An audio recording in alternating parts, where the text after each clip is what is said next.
పరిశుద్ధ గ్రంథం నుండి కీర్తనలు 16వ అధ్యాయం చదువుకుందాము. యెహోవా, నీ గుడారంలో అతిథిగా ఉండదగిన వాడెవడు? నీ పరిశుద్ధ పర్వతం మీద నివసింపదగిన వాడెవడు? యథార్థమైన ప్రవర్తన కలిగి నీతిని అనుసరించుచు హృదయపూర్వకంగా నిజము పలుకువాడే అట్టివాడు పలుకుతూ లాడుడు. తన చెల్లి కానికి కీడు చేయుడు, తన పొరుగువాని మీద నింద మోపడు. అతని దృష్టికి నీచుడు, అసహ్యుడు. అతడు యెహోవా యందు భయభక్తులు గలవాని సన్మానించును. అతడు ప్రమాణము చేయగా నష్టము కలిగినను మాట తప్పడు. తన ద్రవ్యము వడ్డీకియుడు. నిరపరాధిని చెరుపుటకై లంచం పుచ్చుకొనడు. ఈ ప్రకారం చేయువాడు ఎన్నడూను కదల్చబడడు. దేవా, నీ శరణుజొచ్చి ఉన్నాను, నన్ను కాపాడుము.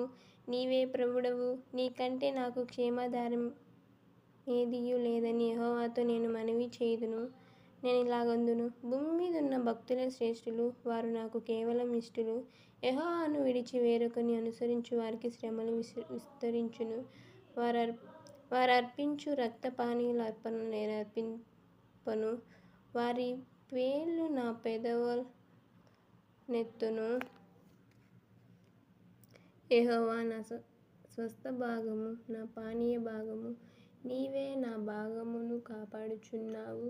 మనోహర స్థలములలో నాకు పాలు ప్రాప్తించెను. శ్రేష్టమైన స్వాస్థ్యము నాకు కలిగెను. నాకు ఆలోచనకర్త అయిన యెహోవాను స్తుతించెదను.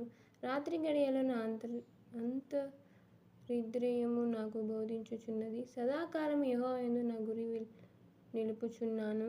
ఆయన నా కుడిపార్శ్వమందు ఉన్నాడు గనుక నేను కదల్చబడను. అందువలన నా హృదయం సంతోషించుచున్నది, నా ఆత్మ హర్షించుచున్నది, నా శరీరం కూడా సురక్షితముగా నివసించుచున్నది. ఎందుకనగా నీవు నా ఆత్మను పాతాళంలో విడిచిపెట్టవు, నీ పరిశుద్ధుని కుళ్ళుపట్టనీయవు. జీవ మార్గమును నీవు నాకు తెలియజేసెదవు. నీ సన్నిధిని సంపూర్ణ సంతోషం కలదు. నీ కుడి చేతిలో నిత్యము సుఖము కలవు. ఆమేన్.